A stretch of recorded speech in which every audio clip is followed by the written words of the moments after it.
Hi friend, দেখো আজকে হয়েছে আমাদের ঘরে বাটা মাছ আলু দিয়ে।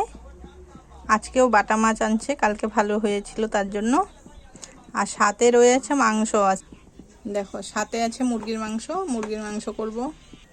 তেল দিয়ে দিলাম, পেঁয়াজ কুচি দিয়ে দিব।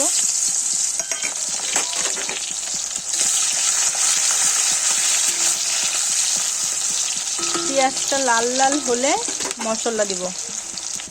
দেখো পেঁয়াজটা লাল লাল করে ভেজে নিলাম, এবার মশলা দিয়ে দিব। সব মশলা এতে আছে, গ্রাইন্ডারে করে নিয়েছিলাম।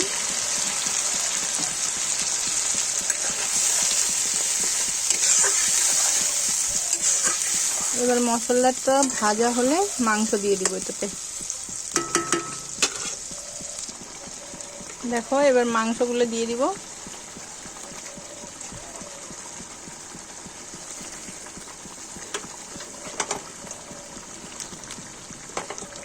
আমার রেসিপি তোমাদের কেমন লাগে অবশ্যই বলবে, কিন্তু ভালো লাগলে সাবস্ক্রাইব করবে।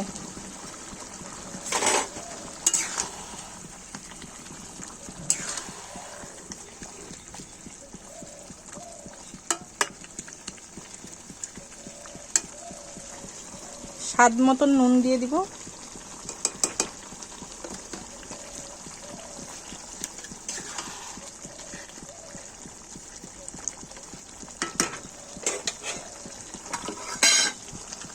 অল্প স্টিম করে ঢেকে দিব।